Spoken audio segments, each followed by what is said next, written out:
Christine Lagarde, the current economic situation is entering a dangerous phase. She's the International Monetary Fund chief. So she's saying it's entering a dangerous phase. Robert B. Zoellick. I still think a double-dip recession for world's major economies is unlikely, but my confidence in that belief is being eroded daily. He's the World Bank president. This guy. His confidence in a double-dip recession that it's going to happen is growing every day. No kidding. We all know who that is. We've acted together to avert a depression in 2009. We must take urgent and coordinated action once more. U.S. President Barack Obama addressing United Nations General Assembly on Tuesday. Economic leaders weigh in. Stephen Harper. We're always watching markets and economic developments very carefully, and we're prepared to adapt our policies if need be.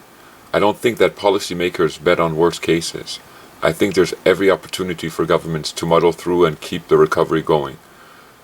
Though admittedly, we are looking at a period of very low growth. Canadian Prime Minister Stephen Harper in interview. We're always watching markets and economic developments very carefully, and we're prepared to adapt our policies if need be. I don't think that our policymakers bet on worst cases. So they're saying that the government doesn't prepare for a worst case. So if they don't prepare for a worst case in economic crashes, what makes us think that they prepare for worst cases in other policies?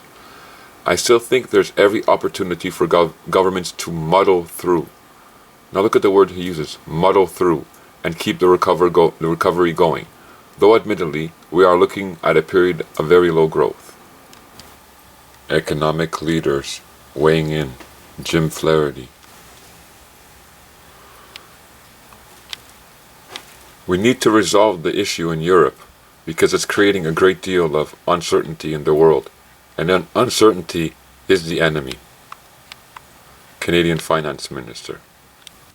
So, we have the World Bank President, the Director for International Monetary Fund, the President of the United States, the Prime Minister of Canada, and the Finance Minister. This is a group of people. Sounds funny that I say that, but it's a group. Almost like a group of criminals. I'm not calling you that, but I'm just saying. Maybe it could be a group of ducks.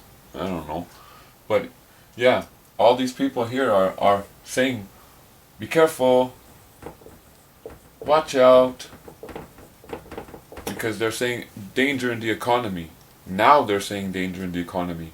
It's been years, at least 2-3 years, that people have been saying the economy's crashing, there's danger, warn the people. Now they're coming out and saying it. Maybe some of you who have watched my videos, maybe you don't know how money has been created. And as I said, let me encourage you to go on YouTube and see how money is actually created in Canada and America.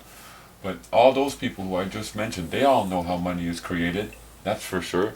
It's the leader of the World Bank, International Monetary Fund, Finance Minister, Prime Minister of Canada. They all know what type of system it is. That it's really a fake fiat currency system, and that it's built to enrich the few, the banks and the top members. And you know, they're all acting, these people here. It's all a show. And they're all players. And they're putting on a show for you. Telling you this and telling you that this is going to happen and that is going to happen.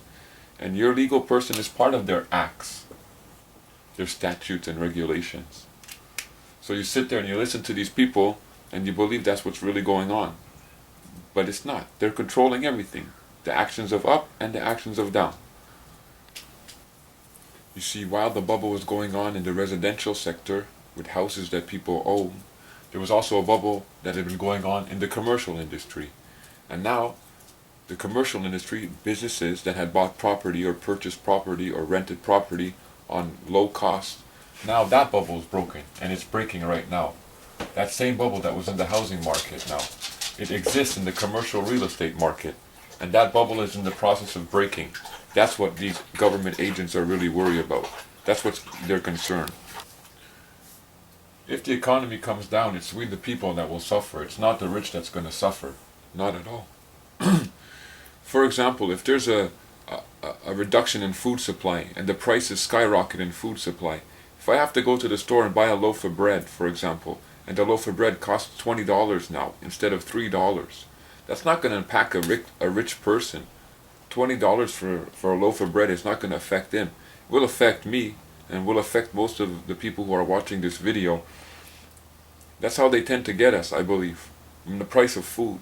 Because see, when food skyrockets and the price of food skyrockets, the rich can still afford it. If they go to the grocery store, and if there's limited supplies, whatever they buy, if it costs them $5, $6, even $10,000 a month, that doesn't matter.